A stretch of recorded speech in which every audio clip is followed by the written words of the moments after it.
o maior pedido da história do KC-390 acaba de ser confirmado.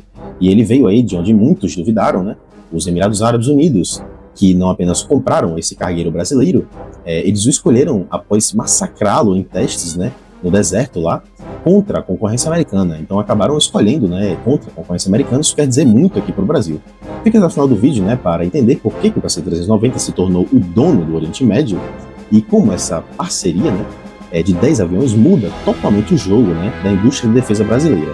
Antes de começarmos, amigos do Esfera Militar, se inscrevam abaixo no canal, deixem o like de vocês e também ativem o sininho para receber os próximos conteúdos. Temos uma enquete aberta aqui na área de comunidade, né, para vocês escolherem um dia melhor aqui, para a gente gravar uma live semanal, respondendo perguntas de vocês. Então, por favor, vão lá na área de comunidade e marquem, né, o dia que vocês preferem. Vamos começar a partir do próximo mês, né, essas lives. Então, vamos ao vídeo. O KC-390 Millennium não nasceu como um produto puramente de exportação. Ele nasceu como uma necessidade brasileira. Em 2009, a Embraer assinou um contrato de desenvolvimento, né, com a Força Aérea Brasileira, e o objetivo era substituir a frota envelhecida dos C-130 Hércules da FAB. O C-130 Hércules é um avião americano, né, da década de 50 e é bem confiável, né, mas envelheceu. A crescente sofisticação dos mísseis portáteis antiaéreos, né, os MAMPETs, chamados MAMPETs, tornou perigoso operar aeronaves lentas como o C-130. Um jato que voa a quase 870 km por hora tem chances muito menores, né, de ser atingidos do que um turbo-hélice a 500 km. O KC-390 leva até 26 toneladas de carga útil contra 21, né, do antigo Hércules e tem um alcance de 5.500 km com 15 toneladas a bordo contra 3.300, né, do rival americano. Ele também usa motores, né, a jato, os mesmos de aeronaves comerciais, o que acaba garantindo aí um baixo custo de manutenção.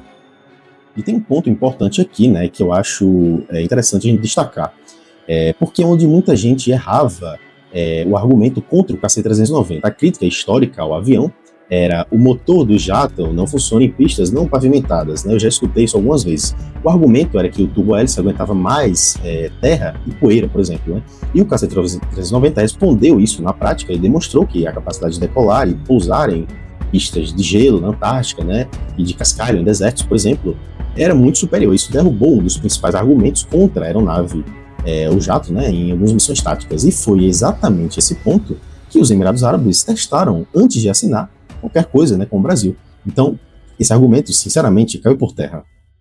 A Força Aérea dos Emirados Árabes selecionou o KC-390 após uma campanha de testes sob as condições ambientais locais, altas temperaturas e cenários áridos, por exemplo. Não foi uma compra de catálogo. O Tuazun indicou que a aeronave foi selecionada por seu desempenho, eficiência operacional e custos de ciclos de vida. O contrato foi assinado em um evento político e comercial, né, de primeiro nível.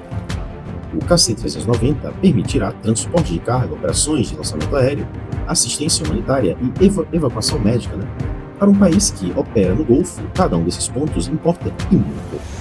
Para mim, o dado mais revelador desse contrato não é o valor, né?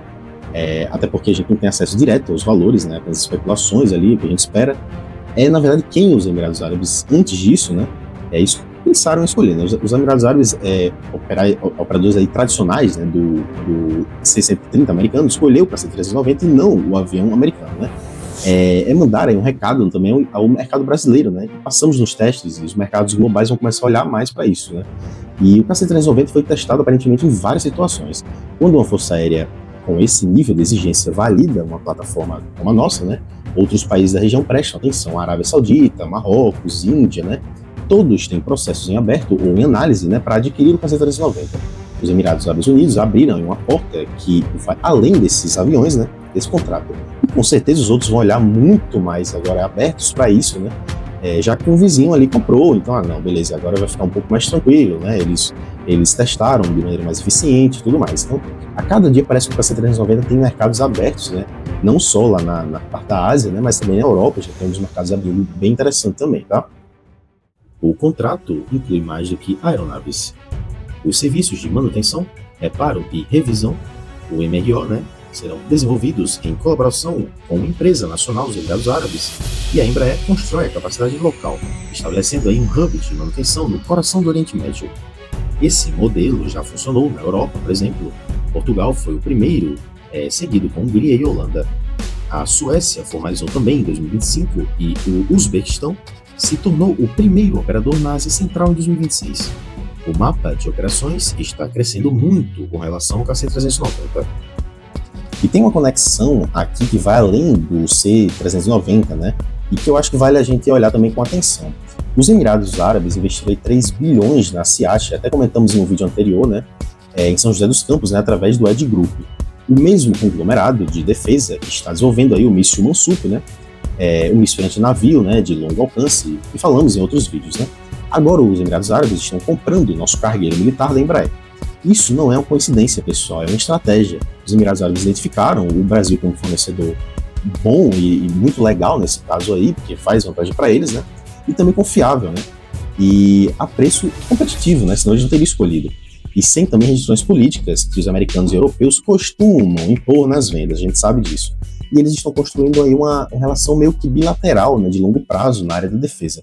E o Brasil está do outro lado, né? Dessa área toda aí, dessa mesa, né? O contrato dos Emirados Árabes representa o maior pedido internacional de um único país para o KC-390 Millennium até o momento, né, pelo menos.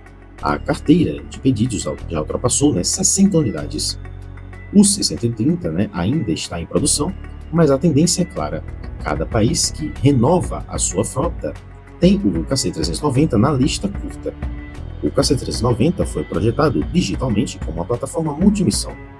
O cockpit, com sidesticks ativos e telas de 15 polegadas, coloca o avião, né, em uma geração tecnológica à frente do rival, reduzindo aí a carga cognitiva dos pilotos em missões mais complexas. Não é só mais rápido e mais eficiente, é mais fácil de operar em condições de alta exigência. E isso se traduz em resultado nas missões reais. O Brasil tem o hábito de fazer coisa boa e não sabe muito bem cobrar o que vale. E com o KC-390, né, a Embraer está quebrando esse padrão, deixando a coisa toda muito mais profissional. Então, cada contrato novo, cada validação em ambiente operacional, cada hub de manutenção, construção fora do Brasil, fortalece a posição do avião no mercado global por anos, né? E o contrato dos Emirados Árabes, né, é o maior de visibilidade, né, até agora, pelo menos, que a gente sabe. Porque o Oriente Médio é onde o KC-390, 130, né, na verdade, americano, dominou sem contestação por décadas. Você acha aí que o KC-390 tem uma condição real de se tornar aí o substituto natural do Hércules, ou o C-130, né, ainda tem mercado ali, importância? Deixe sua opinião aqui nos comentários. Eu acho que com o tempo, pessoal, todo esse mercado vai ser engolido pelo KC-390.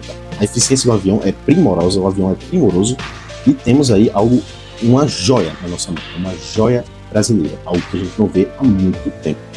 Então, pessoal, até o próximo vídeo.